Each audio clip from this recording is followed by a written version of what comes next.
Right, it's being called the ticking time bomb. National security experts are watching a refugee detention camp in Syria, fearing it's becoming a breeding ground for new ISIS fighters. A new report revealing 93% of those in that camp are women and children, many of whom become violent and radical. What else could they do?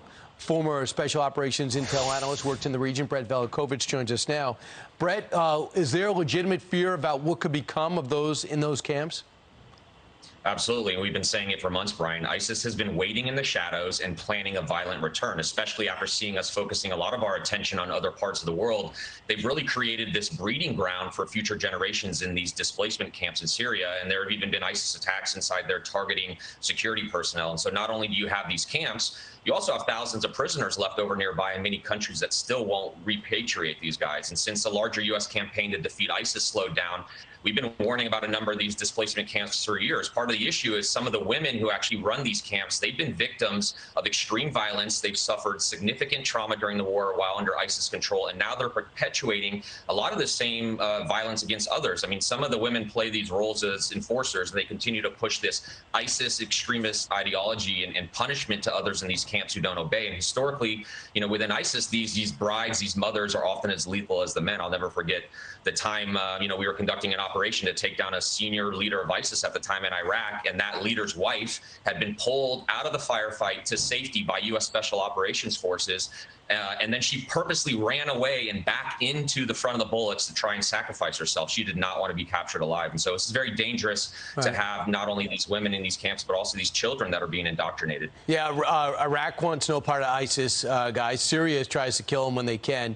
The Kurds try to take out ISIS, but Turks are trying to take out the Kurds, and the Russians just want out. So good luck in that region. Now that we pulled out, chaos has ensued. Meanwhile, let's pivot over to Ukraine. For the first time in a long time, we're talking about an offensive, a counteroffensive against Kherson, the first major city to fall into Russian hands. They were afraid to talk about it early, but now Ukrainian forces seem to be advancing step by step. It was confirmed by Zelensky. What could you tell me about this operation? How valuable is it for the Ukrainians to start reclaiming some of the 20% of their land they've lost to the Russians? Well, Kherson is such a key piece of terrain.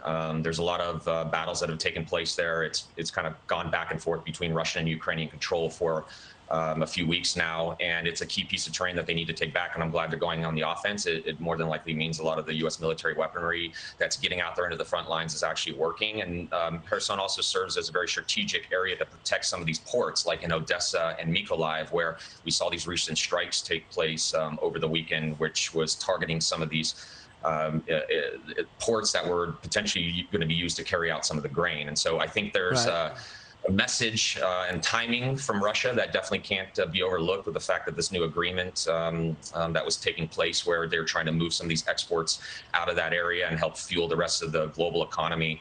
There's definitely some difficult attacks that are going to be taking place, and some difficult battles that will be taking place over the next few days. And I hope that the Ukrainians end up taking back that region, because it's so strategic to the war effort. Two decisions the Biden administration's got to have the courage to make. More HIMARS into the area, long-range rockets. They are a game changer. They only have a handful. And number two, they've trained the pilots to fly F-15s and 16s. We have them. They said we're thinking about putting it in maybe in December. That's death to the country. If you're going to put them in now. Let them win. Absolutely. The more weaponry that we can get to the frontline fighters, the better it's going to be. One of the reasons that the Russians were unable to take Kyiv and really take larger areas within the country, because the U.S. military has been pushing stuff out there, and it is getting there. It's getting to the front lines, and that's the one thing I think that is going to help the Ukrainians continue to defend their country and protect a lot of these civilians that are out there that have had their lives just completely destroyed. And that was the First Lady of Ukraine's message when she came to Washington. Brett, thanks so much. Thanks, Brian.